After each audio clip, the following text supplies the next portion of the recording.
దయచేసి మీడియా మిత్రులకు కొంచెం అవకాశం ఇవ్వాల్సిందిగా కోరుతూ ఈ రోజున గౌరవనీయులు పెద్దలు మన జగిత్యాలకి విచ్చేసినటువంటి ఎమ్మెల్యే ఆర్మూర్ పైడి రాకేష్ అన్నను మాట్లాడవలసిందిగా కోరుతా ఉన్నాను.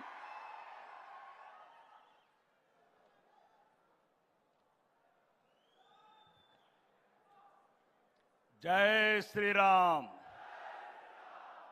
ఈరోజు మన ప్రియతమ ప్రధానమంత్రి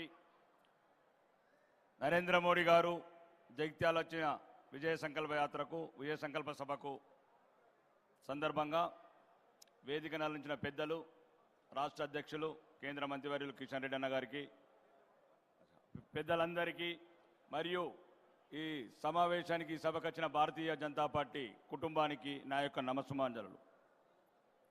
ఈరోజు జరగబోయే పార్లమెంట్ సంగ్రామంలో, ఎన్నికల బేరిలో ఎవరుండాలి, ఎవరుండకూడదు, ధర్మానికి అధర్మానికి జరిగే ఈ పోరాటంలో ఈరోజు మిగతా విషయాలని పెద్దలు మాట్లాడతారు.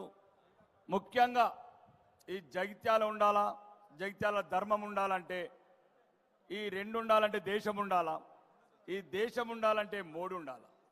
మోడీ గారు ఉంటేనే ఈ ధర్మం నిలబడుతుంది, ఈ దేశం బలిష్టంగా భద్రతగా ఉంటుంది. ఈరోజు నిన్న ఒక సమావేశంలో అన్నారు పెద్దలు, శ్రీరాముడు ఎవడబ్బ సొత్తు కాదు. రైట్. ఈ వేదికగా చెప్తున్నాం, శ్రీరాముడు అందరి అబ్బ సొత్తు అని మేమే చెప్తున్నాం అని చెప్పాము. కాబట్టే 22 ప్రతిపక్ష పార్టీలకు ఆహ్వాన పత్రాలు పంపాము.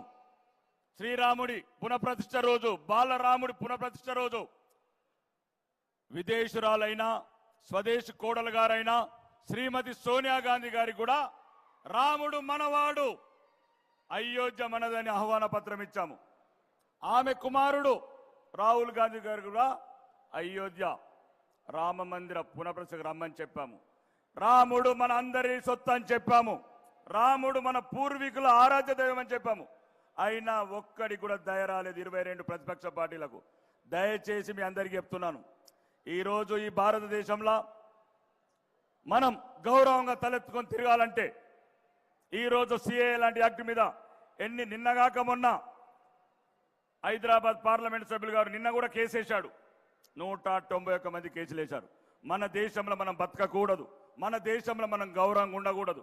ఎక్కడో మిగిలిపోయిన 10 మందిని ఆఫ్ఘనిస్తాన్ కావచ్చు, పాకిస్తాన్ కావచ్చు, ఎక్కడ లేక దిక్కు లేక ఎక్కడికోవాలో తెలియకుంటే హిందూ సోదరులని, మిగతా క్రిస్టియన్, సిక్కులు, జైన్లందరినీ తెచ్చుకుంటే ఆ కొన్ని 4000 మందికి కూడా కడుపొబ్బని ఈ సమాజంలో ఇట్లాంటి కుహాన లౌకికవాదులు ఉన్నప్పుడు భవిష్యత్తు ఏందో నిన్నగాక మొన్న చెప్పాము. కావాలంటే రజాకర్ సినిమా చూడండి అందరూ, మీ భవిష్యత్తు ఎలా ఉంటుందో. కాబట్టి ఎవడికో ఓటేసి మన ధర్మం కాపాడండి, మా గుళ్ళు కాపాడండి, మా భార్య బిడ్డల గౌరవాలు కాపాడండి, మా పిల్లల భవిష్యత్తు కాపాడండి అంటే అది కుదిరే పని కాదు. ఈరోజు జరిగే ఎన్నికల్లో ఈ దేశం ఉండాలా, ఈ దేశంలో ధర్మం ఉండాలా, మనమందరం గౌరవప్రదంగా బతకాలంటే ఒకటి మనందరికీ ఈ కమలం గుర్తే మనకు రక్ష. దయచేసి ఈ జరిగే ఎన్నికల సంగ్రామంలో ఏది మరిచినా, ఏది మరకున్నా, మీ పవిత్రమైన, మీ ఆరాధ్య దైవమైన, మీ ఇష్టదైవమైన దేవుళ్ళ ఎట్లయితే పవిత్రంగా ప్రేమిస్తారో, మే 13 నాడు ఆ పవిత్రమైన రోజు ప్రజాస్వామ్యం పరిడిల్లాలంటే ఈ దేశంలో మూడోసారి భారతీయులు తలెత్తుకొని తిరగాల, హిందువులు ఈ దేశంలో గౌరవంగా బతకాలంటే నరేంద్ర మోడీ గారు విశ్వనాయకుడు, అవతార పురుషుడు, కారణ జన్ముడు, మన రక్షకుడు మళ్ళీ మూడోసారి ప్రధానమంత్రి కావాలంటే ఆ రోజు మీ పవిత్రమైన హృదయంతో మే 13 నాడు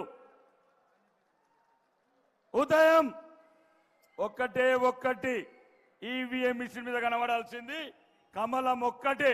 ఆ కమలం గుర్తుకు ఓటేసి ఈ దేశాన్ని, ఈ ధర్మాన్ని, ఈ భారతీయ జనతా పార్టీకి మనం సహకరించాల్సిన అవసరం ఉన్నది.